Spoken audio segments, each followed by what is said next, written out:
Each of us has a life plan, a vision map of sorts of the activities and experiences we would like to enjoy in this lifetime. Sometimes life gets in the way of those dreams and visions, and we're challenged to stay focused, and we have to pivot, improvise, and reevaluate. Do you have a vision map? Have you been following and living your true heart's desire? And do you know what experiences might still be in that, and I'll put it in quotes, bucket list? Perhaps you'd like to let things unfold as they will. You'll respond to situations as they arise, and you allow life to pull you along into new opportunities. Part of my doctoral work focused on the key tools that support people with their wellness and their life satisfaction. Top of the list is having intentions and goals to set our compass and guide our path.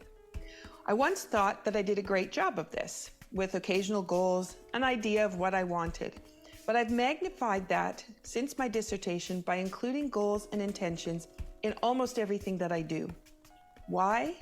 Because if you want to go on a road trip, if you don't have a map, how do you know where you're going to go? And it may be that you aren't sure about your final destination, but it's that time that you take to figure out the kind of journey you want that's most important. And it's empowering when you practice this as part of a wellness plan.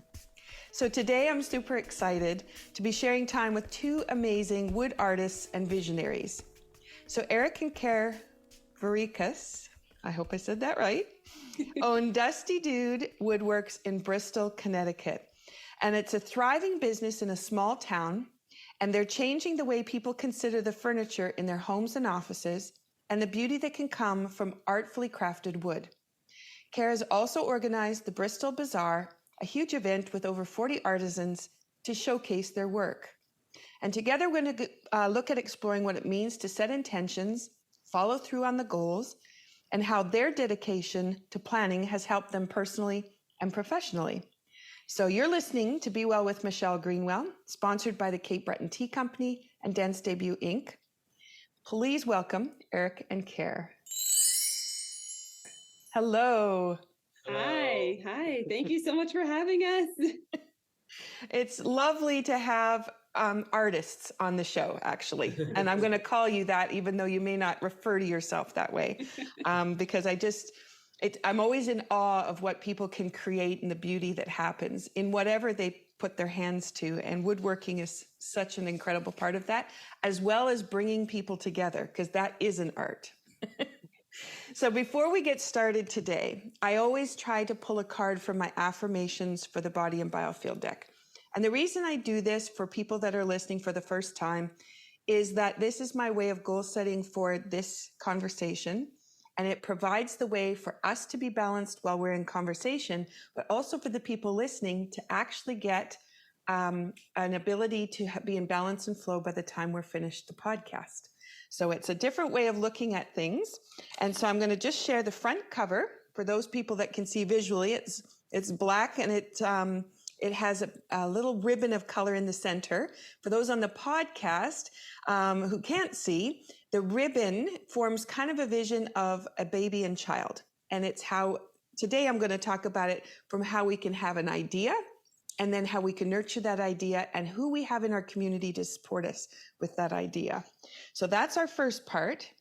And the picture that I have, it's brown, gold, black, and it has ribbons of color, it looks like, through it that are in very distinct lines. This represents how the fascia comes off of the spine, off the vertebra, and goes out to the organ systems and helps us to be thriving and in balance and harmony with our emotions. So the note is C for anybody who is a musician. And the affirmation today is, we are one. Abundance flows through the magnitude of community, grounded in worldliness and surrounded by loving support. And it's the root chakra. Since we're talking about wood today, I thought it was pretty fitting this card showed up. So, okay, so that gets our affirmation in place. So then I always like to bring it into flow with checking in with what kind of beverage might you have with you. So tell us, because I know you're coffee fiends. So tell us, you've already had your coffee today. We did. We Yeah, did. We a couple start, hours ago. Yeah, we start our day usually around I don't know, 6:30. 6:30, 7 a.m. Depends, I guess. So we are full on water now. Lots and lots of water, because hydration is also super important to us, especially while he's in the shop or if I'm out on the road or in meetings. So water for the rest of the day, unless you need an afternoon espresso, which also happens most days. Around 3 o'clock? For me, probably. That's when I start to go downhill. Little So for slump, me, it brings me right back up. Exactly. And what happens at 3 o'clock is actually we move into the water element. And that's when kidney and bladder really come into focus. And then all the energy goes to those two organ systems. And so what happens at 3 o'clock for anybody who doesn't have enough water in their system is that it's that decline, and that's brain fog shows up. And so that's where being hydrated can be so important. But also to know that's a really good time to add some more water to the system. I know most people will give themselves a caffeine jolt, hoping that that's going to solve the problem. But it's really fascinating when you look at the cycles of how the organ systems work through the body. So, but I'm glad you both are hydrating. Yeah. So that's good. Okay. So as part of the Cape Breton Tea Company, I always like to highlight how herbs can support the body and how different blends in the Tea with Intention series can actually help the system. So today I went with the wood element because we're talking about wood. And I actually chose my Greenwell mug. So it says Greenwell Farms on it, which actually is a coffee company in Kona, Hawaii. Oh, wow. Yeah, so I was thinking of you. But what I put inside is releasing the warrior. And this is where, if you're trying to make changes, sometimes having that courage or the determination or the stick-to-itiveness to move to that next place, that's what this blend actually supports. So, so I'm going to give you a cheers. And thank you for joining me on the podcast. I'm so happy to be talking to you in Connecticut. All right, here we go. Here we go. Okay. All right. So let's get the conversation started with you starting to make the plans that you did in your life. So what you were doing before you met, and then how you brought your talents together. So do you want to start there?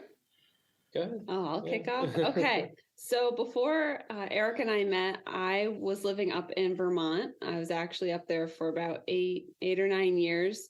But I went to school. I got a degree in event management and tourism and a degree in public relations. And I knew that I wanted to be with people, and I knew that I wanted to be in marketing. So for now, I think it's 10 or 11 years, I've just been in the marketing world. I was in corporate marketing, small business marketing, medium-sized business marketing. And that's kind of where I landed when we met. You? Yeah. I was kind of bouncing around between hospitality and the golf industry. I had a dream of being a golf pro for a while. Well, I was an assistant golf pro at a course. I had a dream of playing professionally, so I moved down to Florida and tried and failed miserably. And then, I was working in restaurants and hotels and all that to support myself, and just kind of didn't really have a path. Then we moved back here. I, decided that I wanted to change that. I always liked building things, working with my hands, woodworking. So I was able to get a job somewhere where they were able to teach me a lot of things. And then while I was working there is when we met. Mm-hmm. And then shortly after, we decided to kind of do a side hustle. Yeah. That is where we're at now. This is no longer our side hustle. This is our full-time job. Yeah, we were looking for something. So during his day, he was building beautiful screen porches and doors and just these amazing things. And I was looking at data and looking at segmentation and marketing strategy. So we have tons in common. We love to travel. We love fur babies. We love all these different unique adventures and experiences, but we'd be like, so tell me about your day at work. And we both would just stare at each other with big eyes. And I'd be like, well, I had this data pull and it was really wonderful. And he's like, well, I built this screen porch and this is what it looks like. And I was like, wow. So we didn't have a lot in common other than the many of other things, but when it came to work. And so he told me that he had been building these cornhole sets, and I was like, a corn what? I had no idea what it was. So he brought me down. He was living with friends at the time, into the basement where and I mean little shop. The bench was probably a couple feet long. And I was like, oh, okay. And we started just talking, and I was like, it'd be really fun to build a brand and do this together at night and on the weekends. And it gave us something else to do.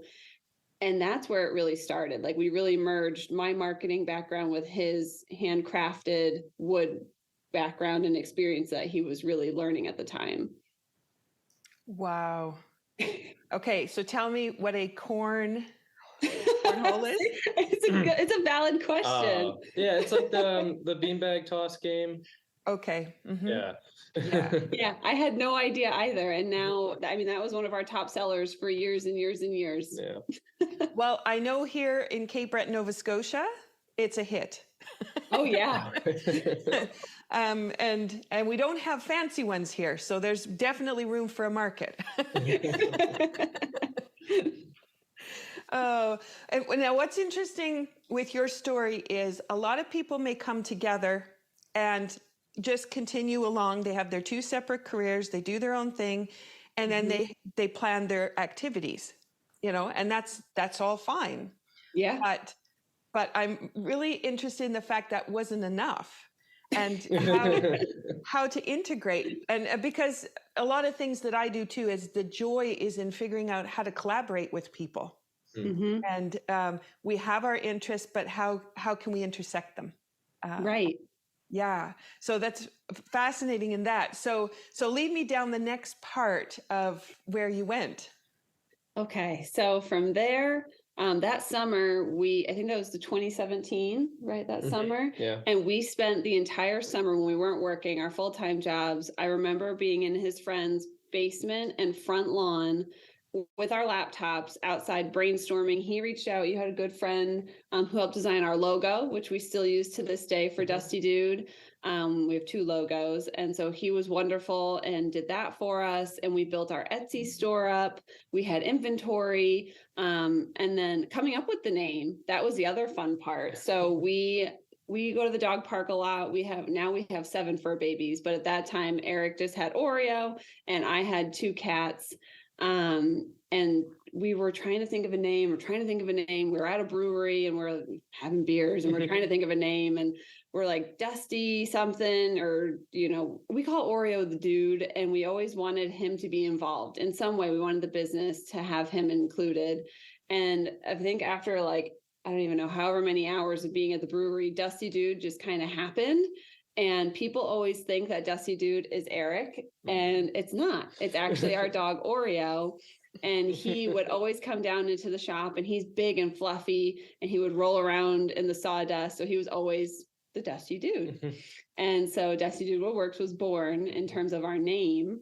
And then it just took off. It was a slower start. Friends and family were supporting us mostly. We were doing small things like coasters and trays and ottoman covers and cutting boards and cornhole. Every trade show that we could go to. Every show. We were stuffing our cars. We had 2 sedans and we were just stuffing them with inventory. We were lugging it from whether it's his friend's basement, which we then grew out of, and we moved into my in-laws' basement. So his parents' unfinished side of their basement, which was 45 minutes from our house. Sorry, excuse me. I gotta get that delivery.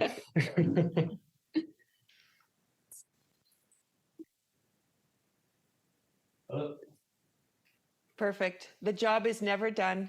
I'm so sorry. That's okay. That's all right. You tell us the rest of the story, which is great. So we were migrating after working on the weekends up to my in-laws' house, and they were about 45 minutes from where we were. So by the time we saw them, had dinner, the amount of shop work we had was very minimal, but we would be lugging inventory every weekend, Saturdays and Sundays, out to shows. And at those shows, we made amazing connections with other makers, with other people who were going through the same things we were. that, we could all work together. We could ask questions of each other. What other shows are there? Is this a good one? What kind of products do you think are doing well? Are we well priced? Everybody was trying to just work together as a family, as a unit. And we still to this day keep in touch with vendors, makers all the time. We collaborate with them on the Dusty Dude side. We're bringing them here to the Bristol Bazaar. So those connections from day one have just been so strong. But after, we did shows for years. And then 2020 came and, COVID hit. Oh, and you're back. False alarm. Oh, Sorry. false alarm.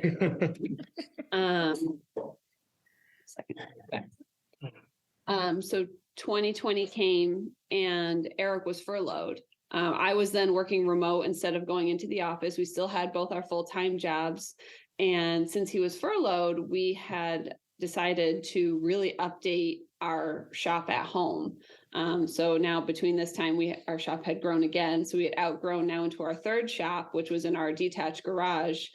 And we had outfitted the garage, to the T. This thing has so much power. It's crazy because he would turn on a saw and a vacuum and it would pop the power in the house. So I would be like, no, my toast, I can't make toast. Like, what's happening? I was like, we can't live like this. So we had the electricians come out. They super powered up our garage. And during COVID, it was just crazy in the best way possible. We had so many orders. Our living room was stacked with boxes. He was custom making boxes in our basement to fit all these cornhole sets to ship across the country. And it was wild. Mm-hmm. It just knocked our socks off. And when the time came for him to go back to work, he went back to work.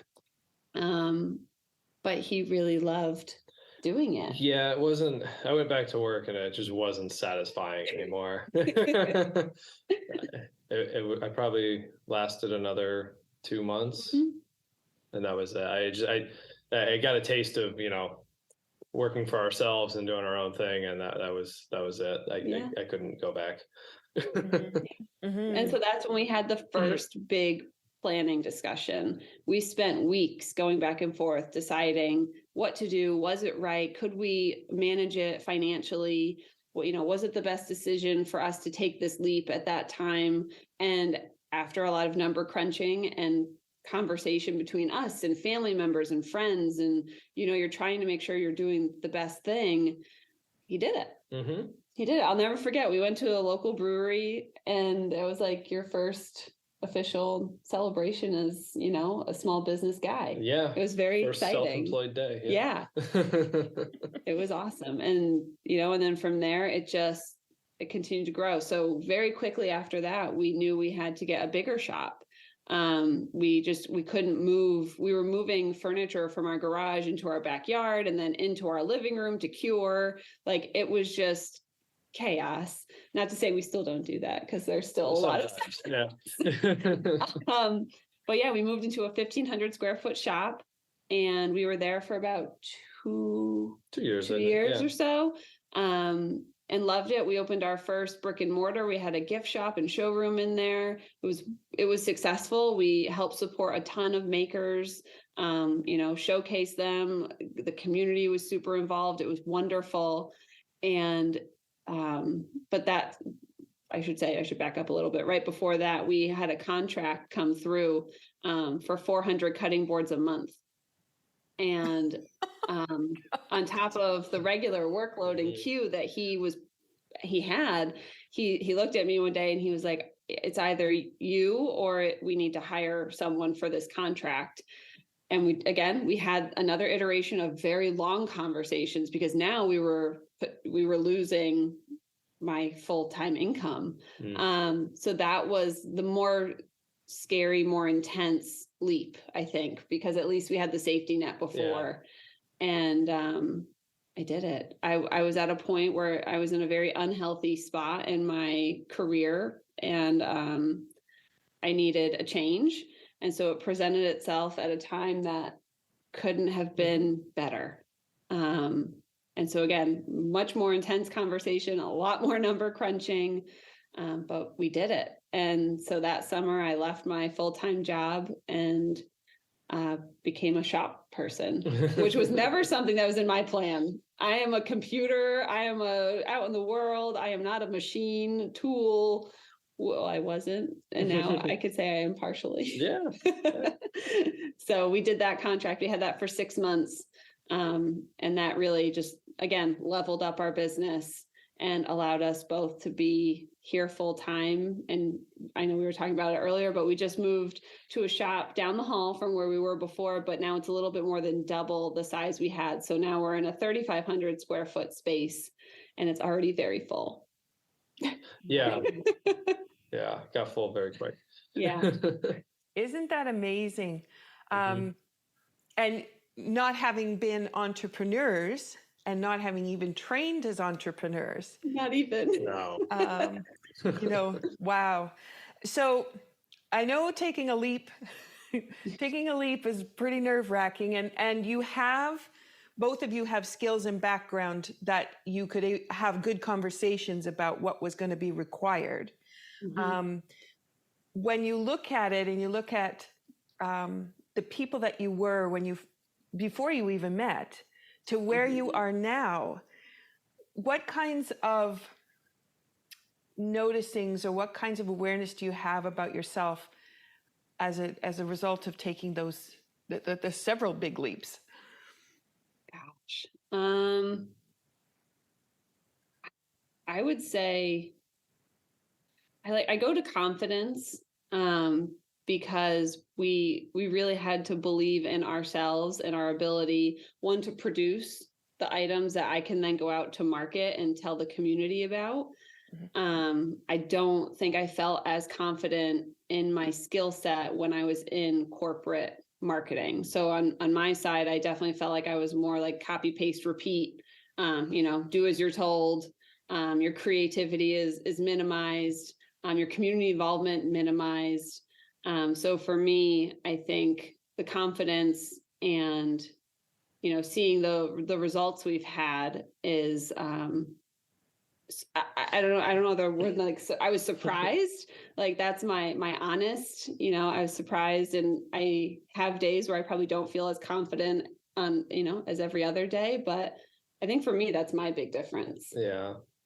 Mine is that I now, because it forced me to start thinking of things in the long term. I always thought of basically, what am I doing right now? And that was the only thing that ever mattered. But because we have to, if we don't plan for the long term,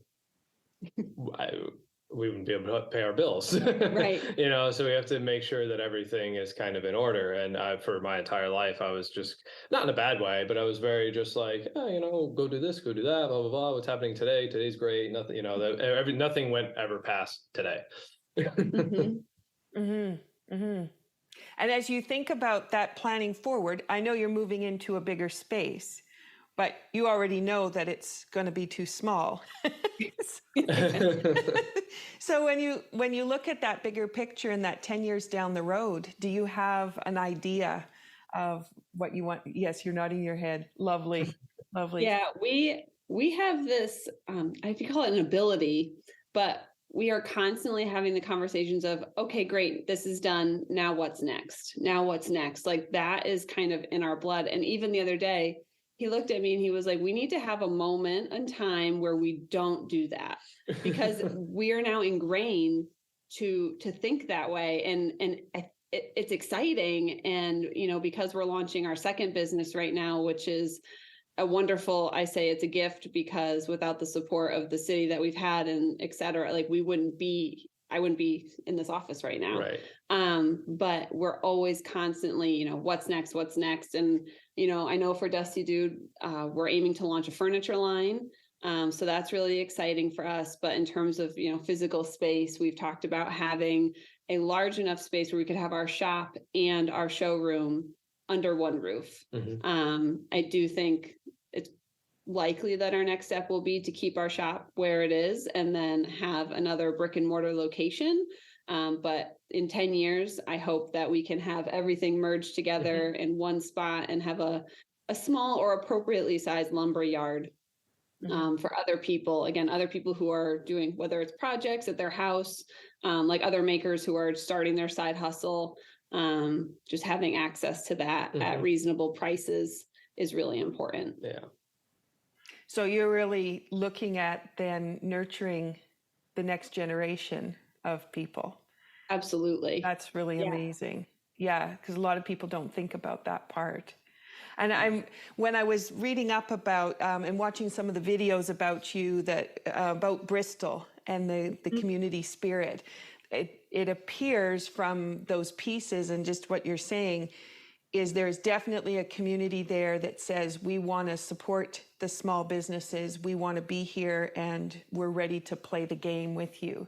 Absolutely. You're both nodding your head. Yeah.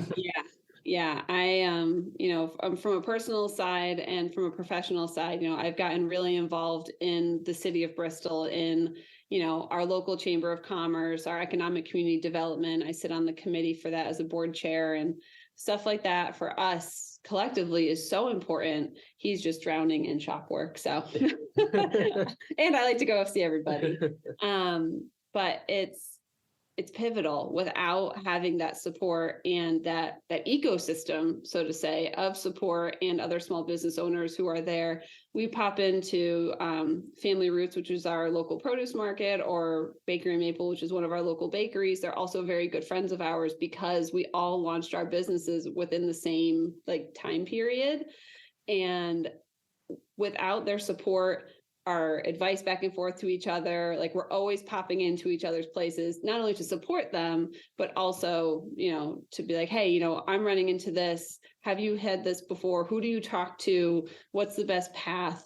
Or we talk to our contacts at the city, and they're also very quick to help direct us to wherever we need to go or loop us in on what's going on. We just had a cultural arts district event this past weekend that was very successful. So there's always something, and there's always someone who knows somebody, which is really helpful as a small business owner here.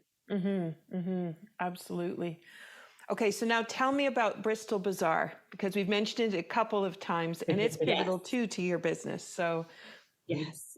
You want to talk? No, you go, but you're better at this than I am. Gosh. So the Bristol Bazaar is I call it our second child. So it's our newest business venture. We are also located in downtown Bristol, and we are an indoor makers market. So what that means is that we support local artisans, meaning local to the state of Connecticut. And what we do is we offer them a space to come, leave their product here, but we don't just sell their product for them. So that's one of the benefits. They are not required to be present. We do that for them so that they're able to go to another event or show, be with their family, grow their product line, work their full-time job, whatever that is. So they can come, leave their items, and then they walk out the door. They have access to a lot here, though, under one roof. So we have an event space. So that's something that they're able to utilize at no cost to them. That's included in their rent. We help them market their events. So they can do classes, anything like that in that space that seats up to 30 people. And then we have our think tank, which is also our conference room. So again, based off experiences that we had with Dusty Dude, we were meeting clients in parking lots and our driveway at our house with our dogs barking through the fence, which was also really not professional. So we wanted to offer a space where those people could come, have a meeting, they could brainstorm. There's a whiteboard, a phone, TV in there. There's a couch. We make it super comfortable, really vibrant and inspirational for their creativity. So that's also included in their rent. And then we have a networking event once a month for all of our makers to come to the space, have a cocktail, have some food and talk to each other, give us feedback as business owners too, as to what we could be doing better, what's working out really well. But it provides them a time where they can collaborate, talk about those other events that they're doing. Maybe they want to do something for Father's Day together that makes sense. And then we also offer once a month, a speaker comes in and talks about a different topic with small business. So from packaging to marketing to small business lawyers to the Chamber of Commerce. So they have access to all of those things. And then within our space, in addition to that, we also have a coffee cocktail lounge. So that is going to be a huge success. We're super excited. And we'll be open on the Bristol Bazaar side 6 days a week. And the coffee shop, I believe, is going to be 7 days a week. Wow. Yes. Wow. My goodness. A lot of things under one roof. Yeah. And you sleep for about 4 hours a day. We get lots of sleep. We sleep pretty good. We sleep We're pretty sound good. sleepers. Just we've gotten pretty efficient. Yeah. So Eric, for you, I know your time is spent really in the shop. So what has it been like to have this partner that has these marketing ideas and creative ways of working things around? What has it been like to be a part of that? Because I'm sure that wasn't really where you were heading when you were talking about golf. No, it's been I mean, it's been a game changer. I recommend getting one. No, she's fantastic. I mean, I can make pretty much anything, but unless people know about it, it's it's not going to be business. It's not going to sell. It's not going to do any of that stuff. So she makes it happen. If it was still just me on my own, I'd probably be, I don't know, probably still at best case scenario in a garage, making a couple things, working a full-time job somewhere. So it's been a partnership that has been life-changing. Yeah. And vice versa. Without the beautiful things that he Yeah. makes, I would have nothing to market. Mhm. So it really is just something that works so well together. And he's like a little celebrity. Whenever everybody's tired of seeing me at networking events, so if he shows up to one, everyone's like, Eric, oh my gosh. I'm like, I know, right? It's so fun. You take a step back. I do. Close your It's mouth. great. I'm done talking. It's kind of nice being the man behind the curtain. Oh, that's lovely. So if you were going to offer advice to people, obviously already you're doing that. Just the Bristol market is like, that's just really amazing. Sorry, I should say Bristol Bazaar. Wow, the vision that's in there is amazing. So now you're looking at if someone was coming up and they're thinking about, they've watched this, they've lived in the community, they've seen you do this, and they're thinking, I could do something like that. I would be interested. What would your advice be for helping people to get started? So my first thing that I go to is when someone says, I have a vision, I have a dream, I have a plan. I say, do it. I said, do it 100% over and over again. Just be thoughtful about how you do it. Because again, days of conversations, whether they were while we were at the dog park or we were at our kitchen table, talking about the potential upside and the potential downside. Those are invaluable conversations, and make sure when you're having those thoughtful conversations to look at the numbers.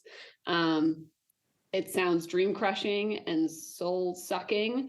It is not the spot I like to be in, but it's a spot that we've had to learn to be in. So follow your dream, follow your passions, just be thoughtful about how you approach it and make sure your timing is right. There's never the perfect time. That is 100% accurate.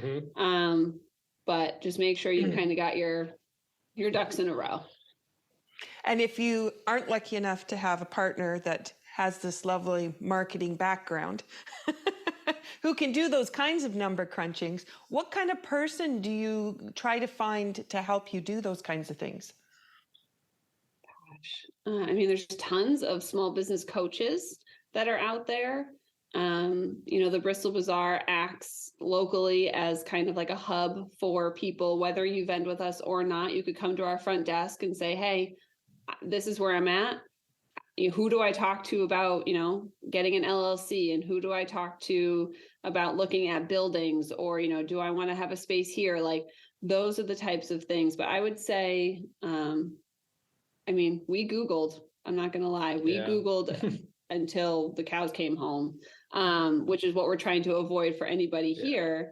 But the local chambers of commerce is really good to get started. If you don't know what to do, oh, I don't know, like you said, I don't know how to get an LLC. I don't know who to talk to about my finances. I don't know who to talk to.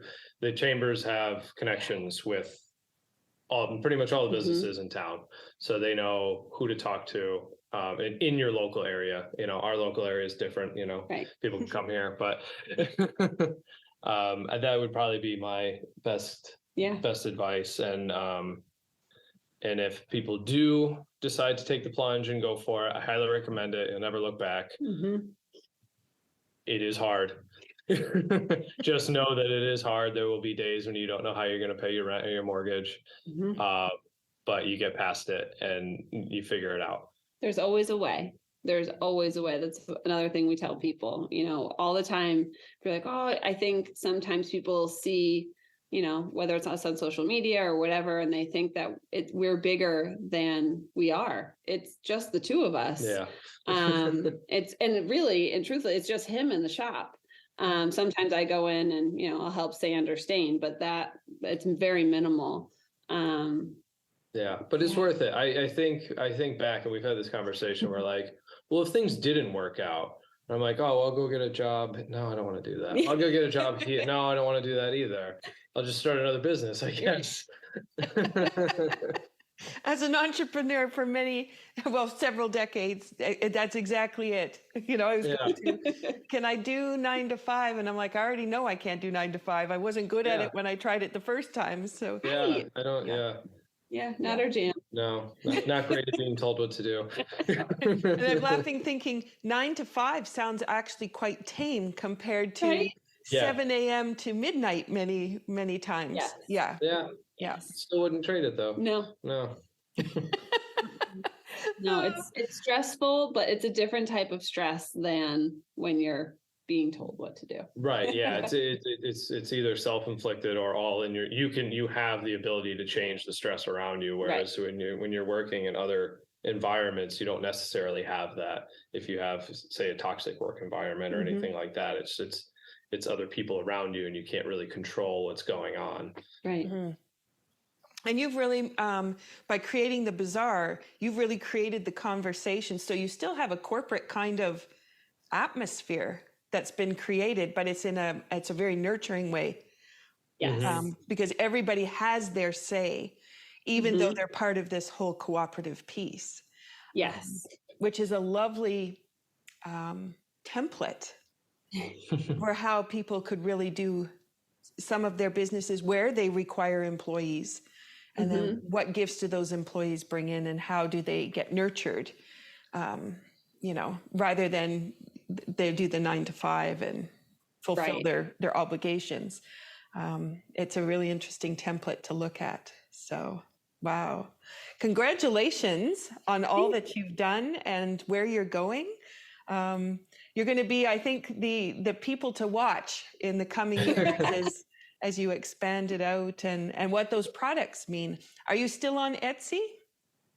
We do still have an Etsy store. Our product on there is limited.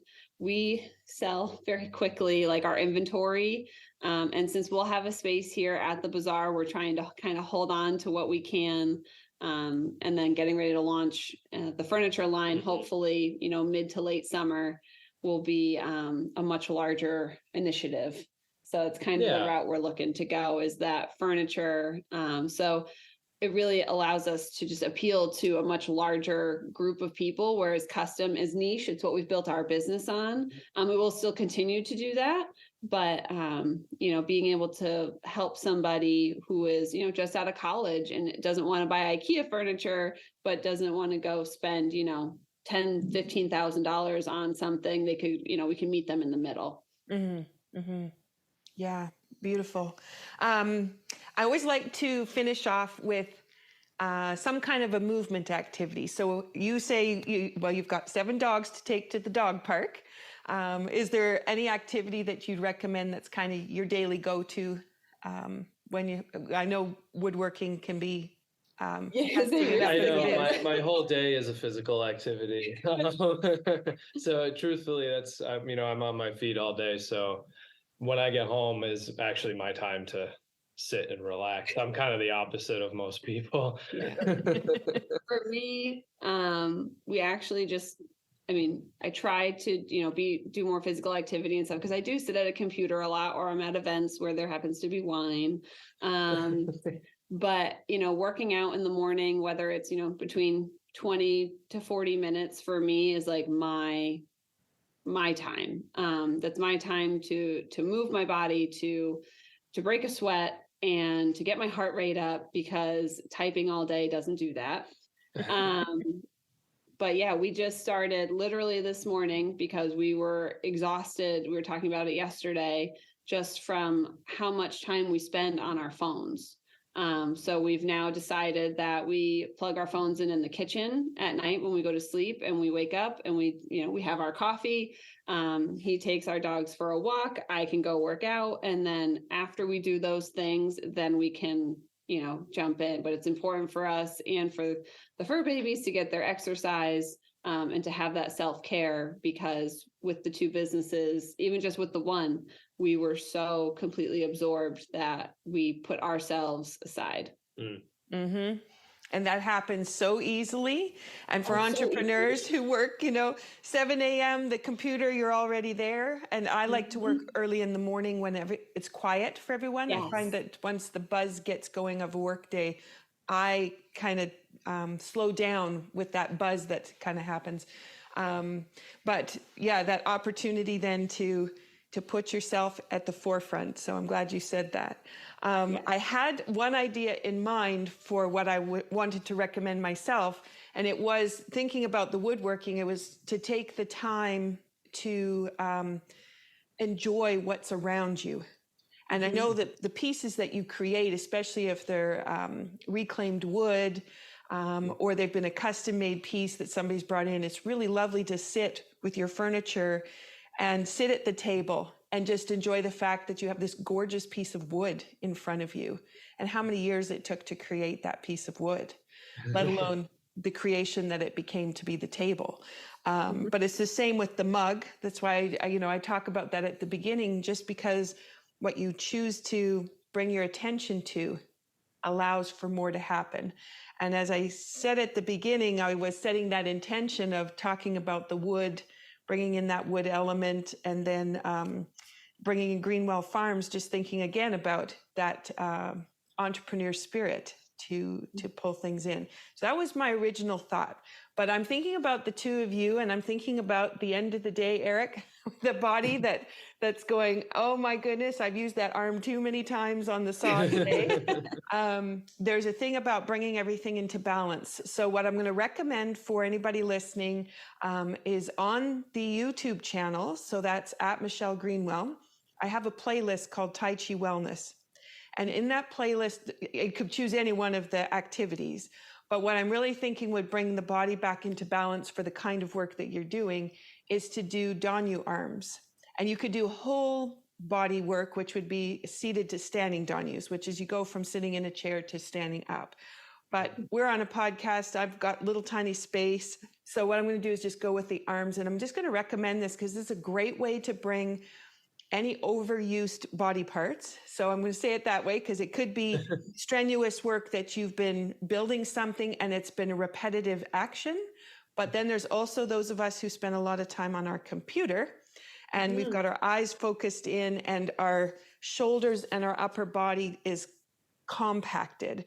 And so this allows for flow to come back in. So if you're game to just play around with me on this one, I don't usually do it this way, but I wanted you to have something. So I'm just going to slide myself backwards. So you just put your palms up and then you're just going to pull the arms up and out and then turn the palms over and bring them back. And you'll notice with where you're sitting that you kind of do like a roll forward into the feet, and then you'll go kind of a roll backwards towards the tailbone. And that gives you a massage actually at the base of the spine. So if the spine has been blocked from whatever activity, you can get flow back up to the brain. So there's that 3 o'clock lull for you, Kara. Yeah, that's good. I like that. So this one massages all the organs in the center of the body. Wow. And when they're massaged, they start talking to each other, and then function picks up. Huh. And the breath changes with that. And when the diaphragm is moving up and down in deep breaths, not shallow breaths, which is what happens at our computer, then that deep breath moves the fluid through the body. And if we don't have that deep breath, it'll either stick at the top or it'll stick at the bottom. So lots of people end up with swollen ankles from sitting, right? Or you just get that kind of drain and it just kind of sits. So it's a great way to bring that in. So that's called a Donyu, Donyu, Donyu arms. And then it has levels that you could go up with it, but that's a great, just by itself is great. Yeah. Cool. Yeah. Anyway, so hopefully that brings things back into balance for you, because I can imagine what your spine might look like at the end of a day and balance working. So, okay. Is there anything else you want to bring up before we finish today? I don't think so. This was fabulous, though. Thank you so much. Oh, it's been lovely. I'm just in awe of the vision that you have and how you've really brought the community in. And I guess hands off to Bristol for also really being there to support the businesses in their community and knowing how vital that is, because that allowed you the opportunity to create a vision in a much bigger way that's supportive to the community. So yeah, congratulations on that. Thank you. All right. Well, thank you for being on the podcast today. And I'll just do the final words. So here we go. So in season 3, we're devoted to the transformational process that happens when people reach into their authentic selves and create magic. And we've definitely seen that today. And I hope that you're inspired to think about what you're doing in your careers and what you're doing in your outreach and your collaborations. Our season has several publications this year, and we hope they inspire and empower you to consider living your true heart's desire with love and compassion for others at the forefront. Thank you for joining us. This is Be Well with Michelle Greenwell, wishing you the courage to face your own transformation for the well-being of those around you. Take care.